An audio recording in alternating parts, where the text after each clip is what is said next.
Sveiks, brīnišķīgais klausītāji raidierakstā, tāpēc, ka traumēts. Šis ir raidieraksts, kurā var uzzināt viegli saprotamu informāciju par to, kā ikdienas dzīvē izskatās un tiek piedzīvotas psiholoģiskas traumatizācijas sekas. Es esmu Vita Kalniņa, psiholoģe un psihoterapijas speciāliste, un arī vairāku grāmatu autore. Es ceru, ka šī informācija mazinās kauna un vainas sajūtas par dažādiem simptomiem un sniegs kaut nelielu atvieglojumu tiem, kas savā dzīvē piedzīvojuši dažādas psiholoģiskas traumas. Atpazīt un saprast ir viena no pirmajiem soļiem dziedināšanās ceļā. Tad nu ņemu tevi pie rokas un speram šos soļus kopā. Sveiks, brīnišķīgais klausītāji! Es no sirds priecājos sveikt tevi jau otrajā šī raidieraksta sezonā. Mēs gan neatzīmējam šos ierakstus tā kā sezonās, tā vienkārši numerācija ies tālāk uz priekšu, bet nu vienalga tie, kas seko līdzi, iespējams, ka mazliet jau gaidījāt, ka tad atkal būs nākamā sērija. Paskatījos patiešām vesels 2 mēnešus vasarā atpūtāmies un tagad atkal rudenim jau tuvojoties, atkal ķeramies pie darba un jauna epizode, jauna sezona. Ceru, ka pavadīsim viņu tikpat aizraujoši un interesanti kā iepriekšējo. Īsnībā negaidīt lielu atsaucību, negaidīt daudz klausījumu un intereses no jums, un par to, protams, milzīgs paldies. Un vēl lielāks paldies arī par to, ka dalaties ar raidierakstu, sūtat citiem, iesakat viens otram, un tādā veidā arī arvien vairāk cilvēku uzzina par to, ka šāda informācija ir pieejama bez maksas, pa brīvo, kā saka mani bērni, jo tas arī nav mazsvarīgi, manuprāt, ka mēs varam iegūt bez maksas kvalitatīvu labu informāciju, un tad šī ir mana dāvana jums visiem, un ceru, ka arī noturēsimies tikpat pie labām foršām, kādā ziņā foršām tēmām. Skaidrs, ka runāt par traumatizācijām, tas nav nekas foršs pašas traumatizācijas, bet es zinu, ka mēs viņas īsnībā varam ieraudzīt tik negaidītos rakursos un skatījumos, ka tas tiešām var kļūt ārkārtīgi interesanti un aizraujoši arī kaut kādā ziņā, tāpēc es ceru, ka jums tā būs, jums un man būs interesanti. Pirms es sāku runāt par šīs dienas tēmu, vēl viena tāda neliela informatīva ziņa, vai varbūt liela informatīva ziņa, jo tie, kas man seko jau kādu laiku, iespējams, ka arī zinat, ka viena tāda platforma, kurā tad es tiekos ar tiem daudziem cilvēkiem, kas grib man satikt mazliet tuvāk un uzdot man dažādus arī savus jautājumus.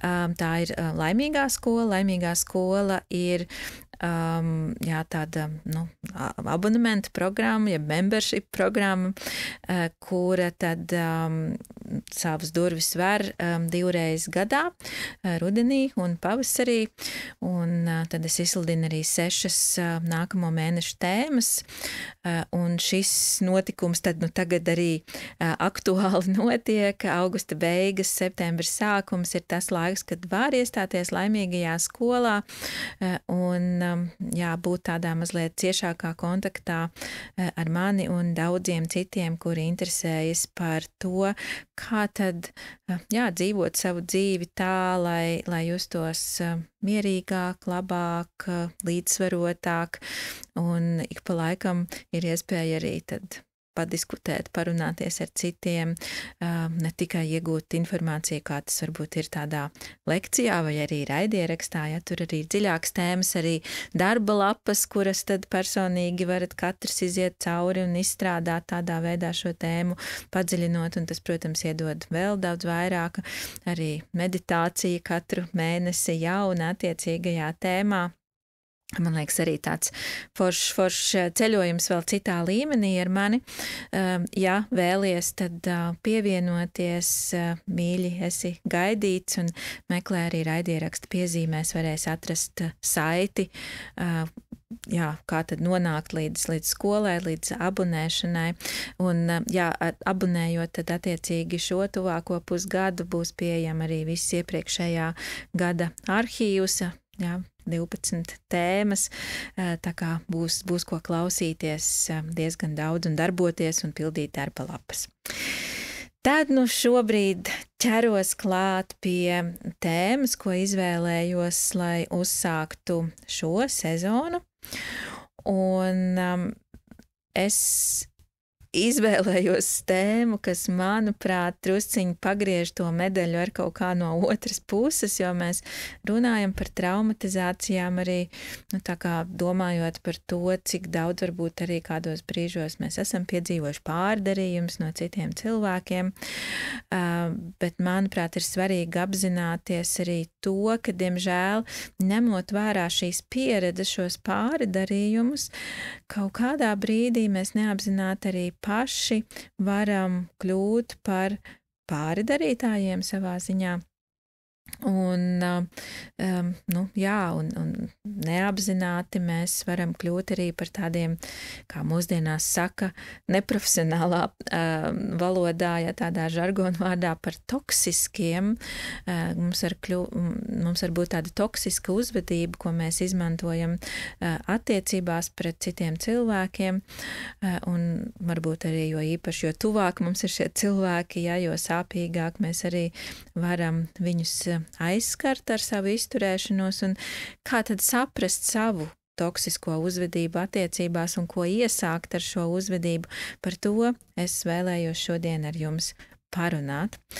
Un īsnībā, jo vairāk arī cilvēki interesēs par šīm tēmām, jo biežāk arī man mēdz uzdot šo jautājumu, jā, bet man liekas, es arī neesmu nekāds labiņais vai labiņā attiecībās, ka es arī pārkāpu kaut kādas robežas, es arī izturos nejauki, bet es bieži vien varbūt pat nesaprotu, kuros brīžos tas notiek, un katrā ziņā man nav skaidrs, kā tad to apturēt, kā to pārtraukt un ko tad vispār darīt attiecībās, ja iespējams mēs abi divi esam traumatizēti, abi divi kaut kādā ziņā izturamies toksiski, arī viens pret otru, ja viens otra brūces nemitīgi ievainojam no jauna, atplēšam rētas un sāpinam viens otru, un tās attiecības iespējams jau ilgst varbūt pat gadiem, un gadiem mēs tā izturamies un ejam uz rīņķi tajā visā, bet gribētos kaut kad to pārtraukt, kaut kad būt dziedinātiem un piedzīvot labākas, foršākas, drošākas attiecības vienam ar otru, un kā tad to vispār izdarīt.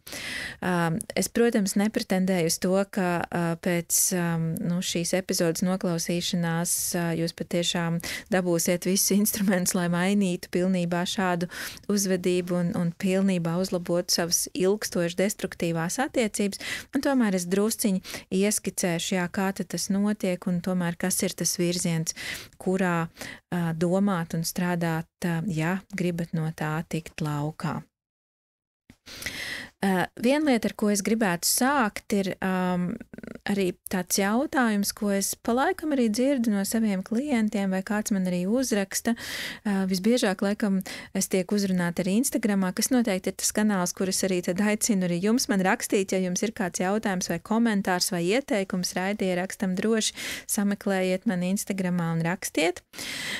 Un tas jautājums, ko tad es esmu saņēmusi saistībā ar šo, bet varbūt labāk, tad nemaz neveidot attiecības, ja jau es neprotu, nemāku, man nesanāk, ja jau es esmu arī pats tik toksisks vai pati, tas, protams, nav par dzimumu šajā saistībā, tad ko man mocīt tos citus cilvēkus vai to otru cilvēku, un ja man pašam arī viss tās attiecības beigās lemtas ciešanām, varbūt tad izēja ir vienkārši izvairīties no attiecībām, palikt vienam, koncentrēties uz kaut ko citu savā dzīvē. Un šeit uzreiz man gribas teikt, ka Protams, ka var arī tā darīt, bet es nedomāju, ka tas kaut kādā ziņā ir risinājums.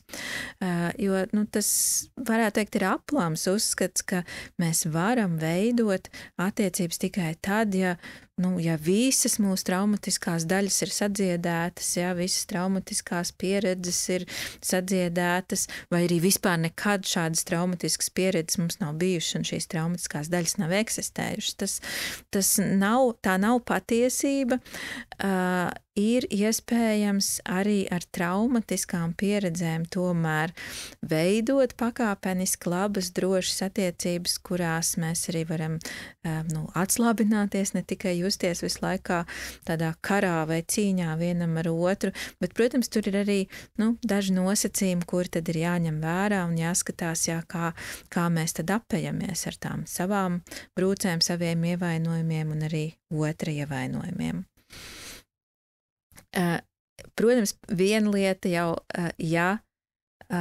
es zinu, ka man ir šīs traumatiskās pieredzes, un es arī saprotu un zinu, ka otram ir šīs traumatiskās pieredzes, tad ejot iekšā šajās attiecībās, man jau ir jābūt diezgan skaidram, ka attiecības šādā veidā, šādā situācijā, šādā konstelācijā, viņas būs mums izaicinājums. Ka tas nebūs pašsaprotami un viegli, tas nebūs šausmīgi skaisti visu laiku, bet es strādāšu ar sevi, un otrs arī ar sevi, un mēs kopā skatīsimies, kā mēs varam tikt uz priekšu, tas būs izdarāmi. Tātad es apzinos šos izaicinājumus, bet apzinos arī, ka ir tas iespējams un tas ir reāli. Tātad viss, kā jau vienmēr, man liekas, to jūs jau daudz esat dzirdējuši arī iepriekšējās epizodēs, viss sākas ar pašrefleksiju. Pazīt sevi, pazīt savas reakcijas, pazīt savas sāpes, zināt, kā es kurās situācijās reaģēju, kas ir mani arī tādi destruktīvie uzvedības modeļi, un tad uzņemties par viņiem atbildību. Tas ir diezgan izšķirošs sākums šādās attiecībās ieejot, lai mēs nekluptu un nekristu pār savām traumatiskajām pieredzēm. Ja mēs tā domājam arī par terapijas iespējām, varbūt to es arī šeit tad gribu pieminēt. Es zinu, ka daudzi pāri, kuri, reizēm mokās tajos destruktīvajos attiecību musturos, kur atkal un atkal atkārtojas kaut kādas sāpes, nepatīkamās pieredzes, viņi domā, kad vajadzētu atrast pāru terapeitu.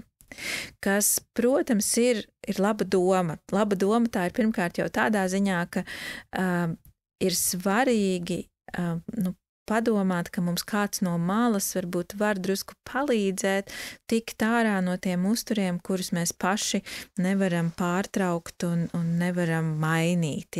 Ka palīdzība no malas būtu tāds izšķirošs balsts kaut kādā brīdī. Vispār prasīt palīdzību, pieņemt palīdzību cilvēkiem, kam ir traumatiskas pieredzes, tas nav viegli, un ja mēs jau tik tālu tiekam, tas noteikti ir tāds sasniegums. Un tomēr arī mazliet būtu jāapzinās, ar kādu tad vēlmi un pasūtījumu mēs ieejam šajā pārterapijā, vai vispār pārterapija, tad līdz galam to var mums atrisināt, ja mēs tomēr arī nestrādājam katrs ar sevi individuāli.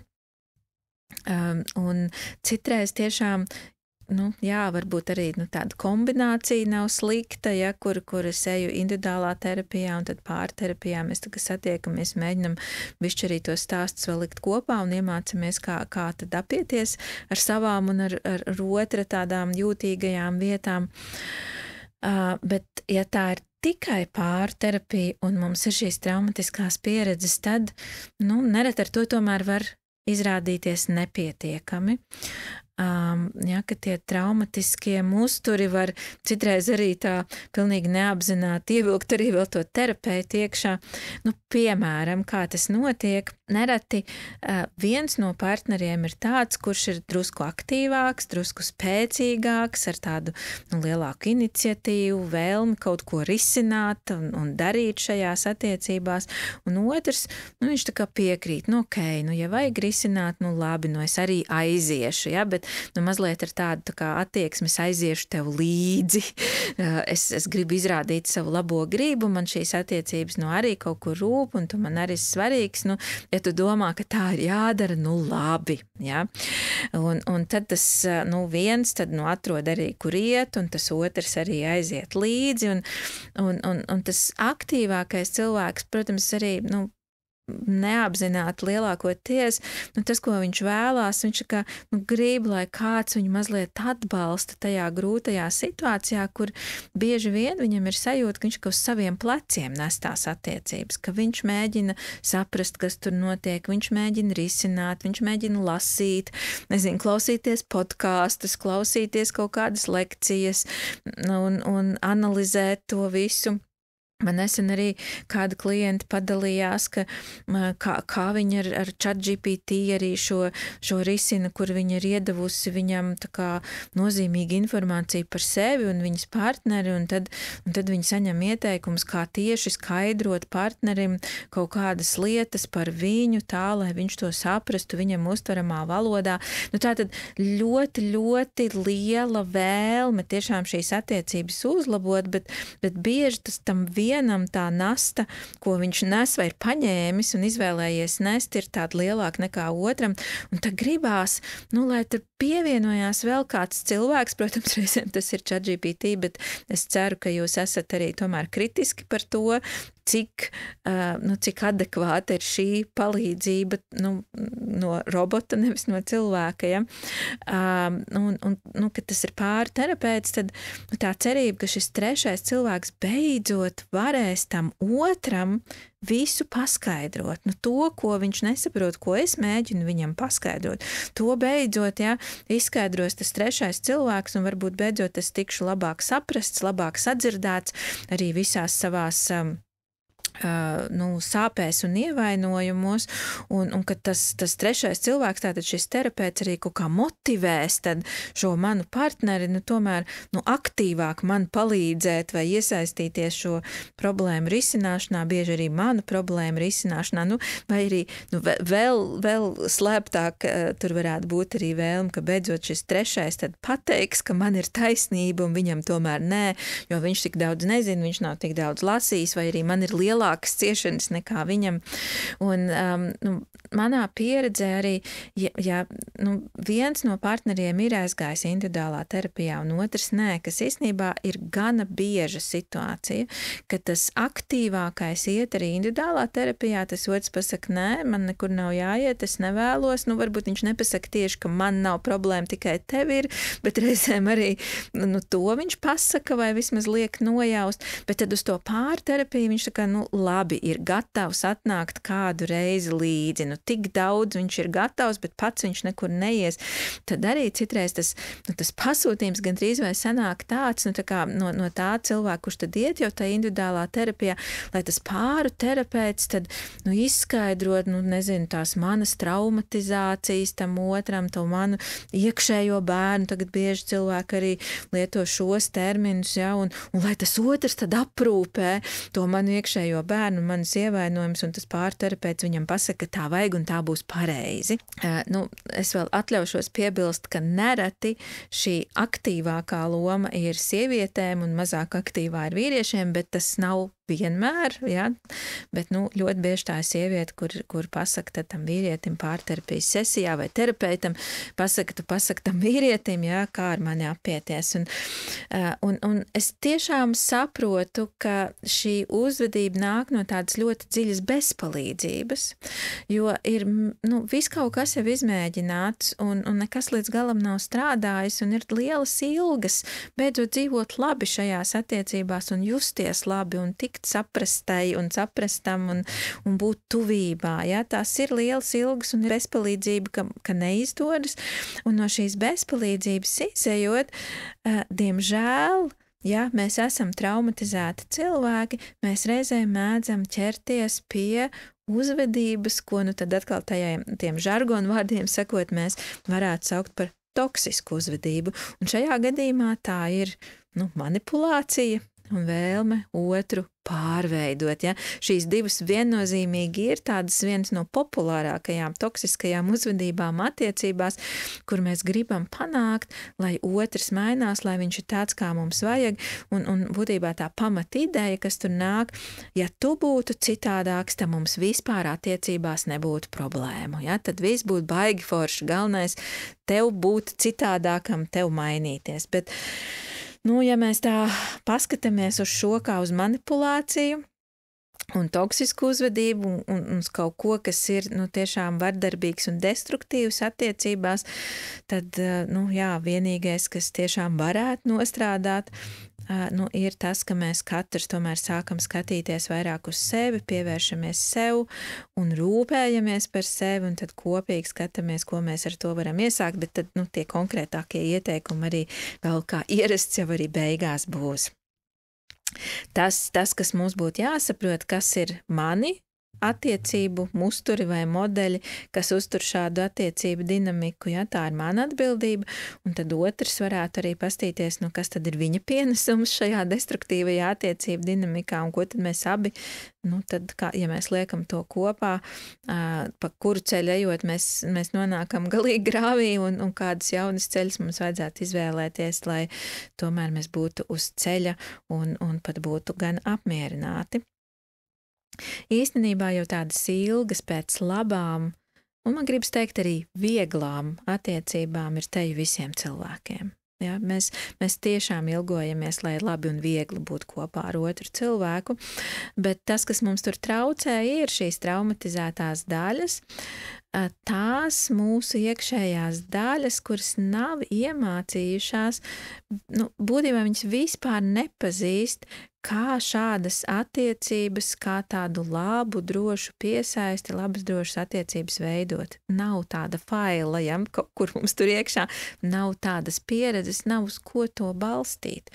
Un daudziem cilvēkiem tas līdz galam nav skaidrs, jo daudzi domā, ka būtībā visticamāk mums visiem būtu automātiski jāprot būt attiecībās, tas ir kaut kā iedzimts, ja mēs vienkārši piedzimstam ar to, un tas ir jāmāk, un viss ir saistīts tikai ar to, ka jāatnāk īstajam partnerim, un tad, kad atnāks īstais partners, tad gan viss vienkārši notiks, ja, un tagad vienkārši nav vēl atnācis tas īstais, vai arī šitas nav gatavs pielāgoties un veidot sevi par tādu, kāds man būtu tas īstais, lai es ar viņu varētu dzīvot, ja?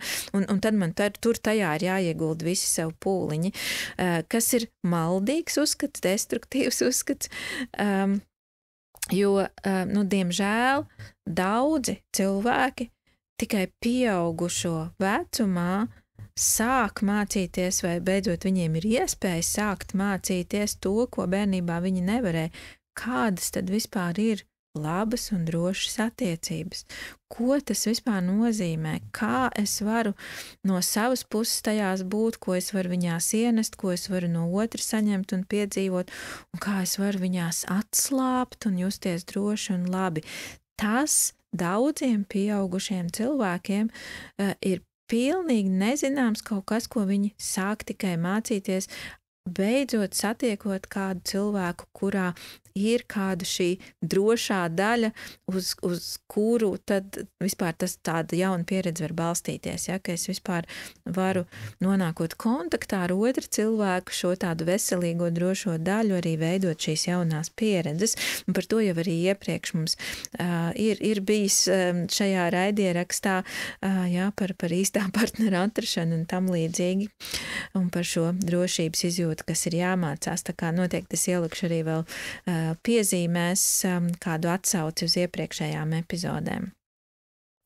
Nu, lūk, un ja mēs esam iegājuši ar ideju attiecībās, ka viss tas ir jāprot, viss saistīts tikai vai nu īstais vai neīstais partners, ja, tad, pirmajās nedēļās jau, kā es to jau iepriekš esmu stāstījusi, bieži vien mums tas arī kaut kā izdodās, jo tur arī hormonāli mēs tiekam diezgan atbalstīti tajā, lai viss būtu forši un labi un skaisti, bet tad pēc, pirmajiem mēnešiem, ja, sākas realitāte, ko tas nozīmē, kļūst aktīvi mūsu vecie attiecību uzturi jeb piesaistes stili, jo tad, kad mēs no šīs tādas sajūsminātās iemīlēšanās fāzes, kurai nav nekāda saistība ar drošību, gluži otrādi ar nedrošību, tā ir saistība, bet viņa tajā brīdī liekas kaut kas ļoti, ļoti pievilcīgs un interesants.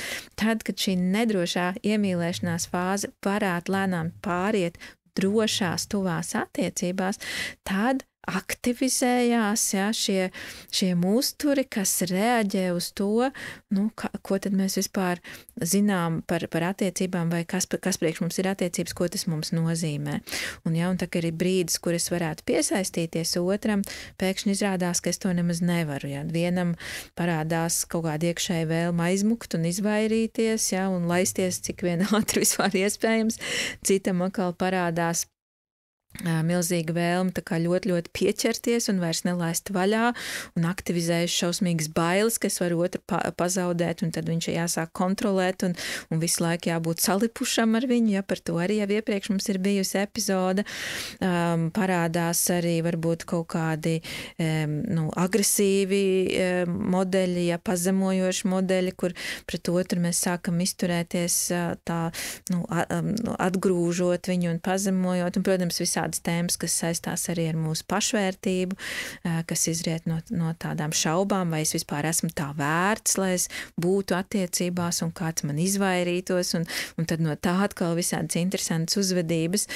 Un tad, kad ir šis nedrošais brīdis, pāriet tā kā tajā tuvībā, mēs pēkšņi sajūtam, ka īsti mēs netiekam galā, ka kaut kā jūtamies arī apdraudēti tajā brīdī, un šajā mirklī tad vadība pārņem šīs iekšējās ievainotās daļas.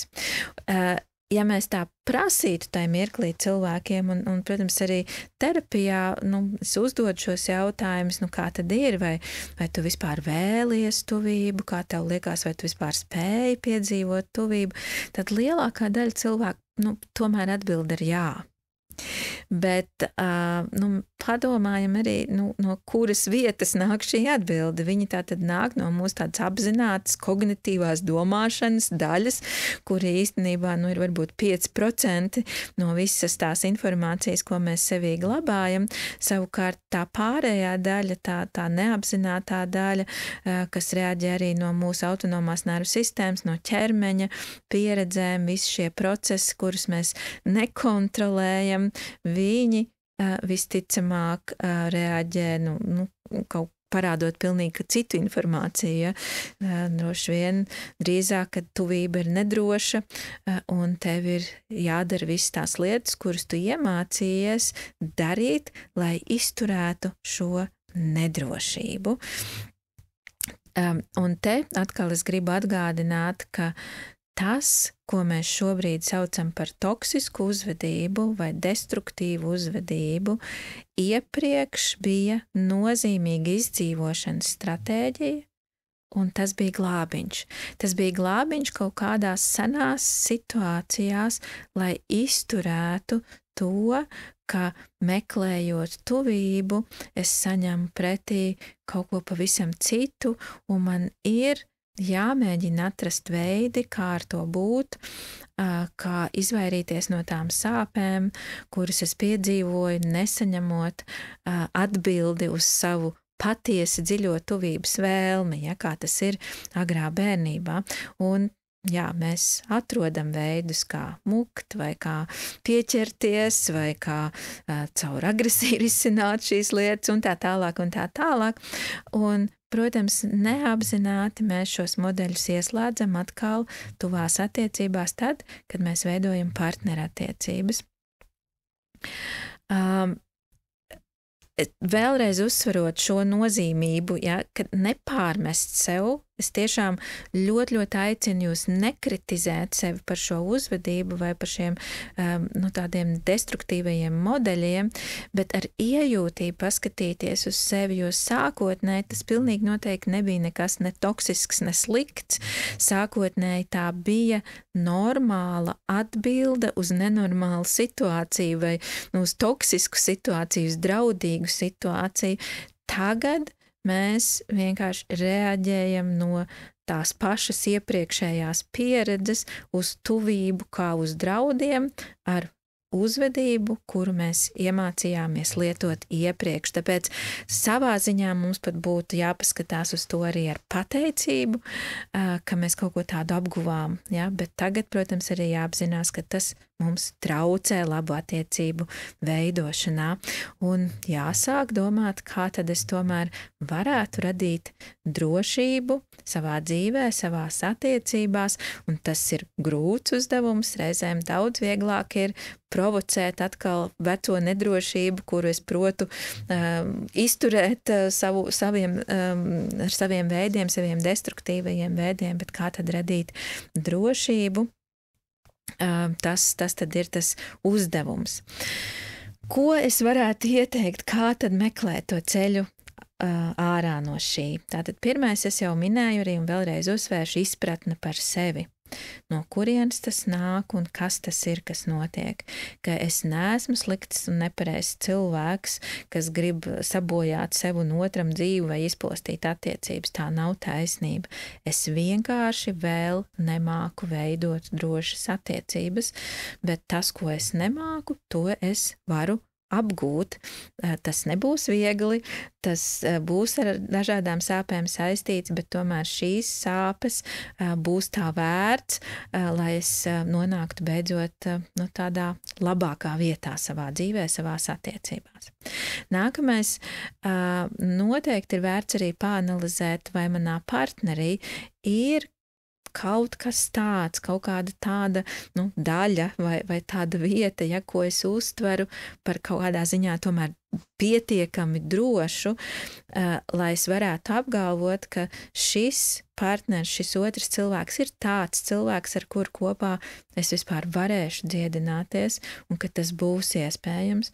Bet, ja es godīgi izvērtējot to, nespēju atrast nevienu šo drošo brīdi, un te ļoti svarīgi varbūt arī paprasīt palīdzību, iespējams arī tomēr aizejot uz kādu konsultāciju, lai varētu atšķirt arī patiesu drošību no šķietamas drošības.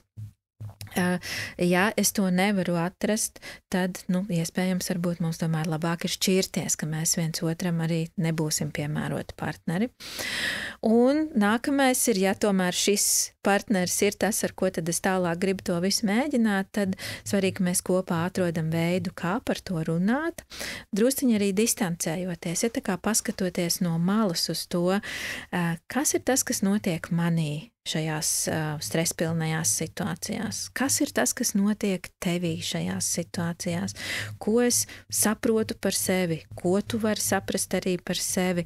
Un kā mēs varam to visu organizēt tā, lai būtu mazāk šo tādu destruktīvo eskalāciju, destruktīvo konfliktu, bet ka mums tomēr mūsu attiecībās ienāk vairāk resursu, vairāk spēcīgā, vairāk šī drošā, uz kuru mēs varam balstīties un atgūties un stiprināties. Un no šī izriet arī tad pēdējā lieta, ko es gribu uzsvērt šajā, stiprināt resursus, stiprināt savus individuālos resursus, arī attiecību resursus, ieplānot vairāk kopā būšanas, kurās mēs vienkārši varam būt un justies labi viens ar otru, kur mēs izbaudam šo patieso, mierīgo, drošo tuvību. Jo, lai mēs izturētu tādus konfliktus attiecībās, mums vajag spēku, un ja šo spēku mēs vispār neatjaunojam un ir tikai viens konflikts pēc otra, tad attiecības diezgan viegli var arī sevi izsmelt, un, protams, mēs katrs arī individuāli varam izsmelt. Tas tad šodienai viss. Paldies, ka klausījāties. Ļoti mīļi gribu lūgt jūs atstāt kādu savu vērtējumu tepat šajā platformā, kur klausījāties, ja jums noderēja, patika.